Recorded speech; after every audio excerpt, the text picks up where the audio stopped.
this is Nir Bashan, author of the McGraw-Hill book, The Creator Mindset. It has 92 tools to unlock the secret to innovation, sustainability, and growth. Very excited to be here with fellow McGraw-Hill author Carol Sankar, who wrote this book, No Explanation Required, A Woman's Guide to Assert Your Confidence and Communicate to Win at Work. Carol, so nice to have you here.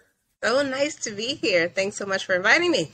Totally. Hey, let's dive right in, Carol. Why this book and why now?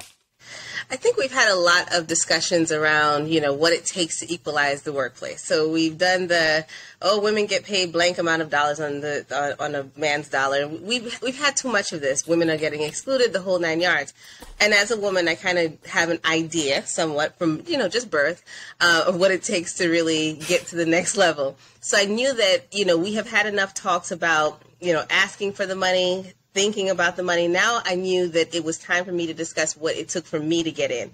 And simply, I always talk about communication. I've had to communicate my way to a lot of different positions, a lot of different opportunities. I'm a real estate investor by trade, so I know how important communication is, even if you feel like you are excluded from certain opportunities. So I thought that today was a great day, or rather now is a great time to start talking about the impact that communication can have in your career.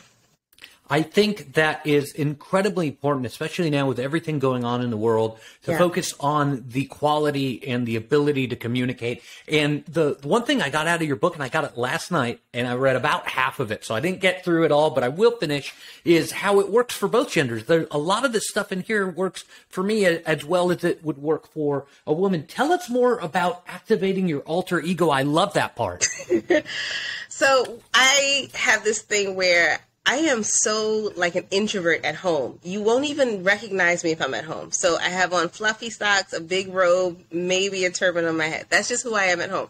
If you don't have to go outside, Carol, we don't go outside. Carol doesn't participate in the outside goings. But when I am outside, I have to remember to be the extrovert, and I have to remember to be social. And so that requires me putting on an alter ego that I call Carol also. I just happen to know that woman.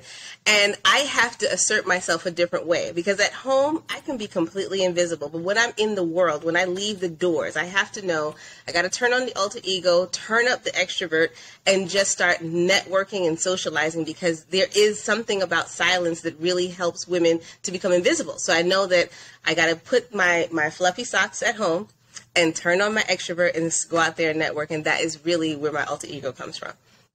So cool, and such a useful tool to use when hey, maybe I'm kind of an introvert. How do I do this? How do I get up there and out there? And how do I put myself out there in order to do these things? Amazing, amazing stuff. Carol, you also talk about saying I'm sorry a lot, right? I do it, and I know that women tend to do it a lot. Can you help us say I'm sorry a little bit less?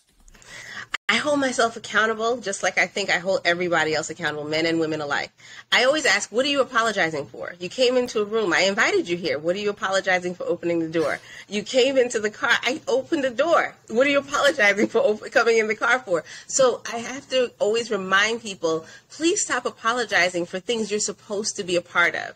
If someone invited you to a meeting, if you're at work and they say, come and attend this meeting at 12:15, it's 12:14, you get in the meeting, Zoom, or even in person, I'm sorry, what? You were invited. This is your opportunity. Open the door, be present, turn on the camera, and just make yourself present. But don't apologize for your presence while you're there. And I think that we have to get out of this element of being apologetic and really get into the element of being thankful that we're even in that room or in that position or being invited to those opportunities.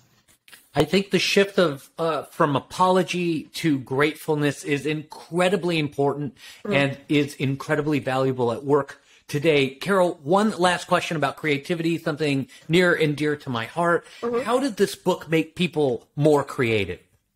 I think it makes you more creative because then you know how to take who you really are or what you're really doing or what your value proposition is at work and know how to create value in an external manner for others. So you know how to package yourself. I talk a lot in the end of the book about packaging your expertise and how you really are a package deal. It's not just you, your presence, your outfit. It is you, your presence, your outfit, your expertise, the whole 9 yards.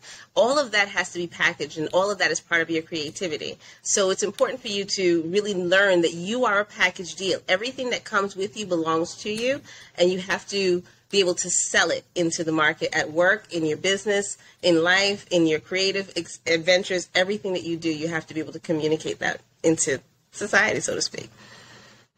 Carol, I absolutely love it. I love this book. It is called No Explanation Required, A Woman's Guide to Assert Your Confidence and Communicate to Win at Work. Go and get a copy. Sheryl Sandberg, the famous thought leader, incredible leader, said no explanation required is a much needed message on how you can find your voice and thrive in the workplace. Really, really great book. Thank you so much, Carol, for being on Coffee Break with McGraw-Hill today. Thank you so much. I really appreciate it.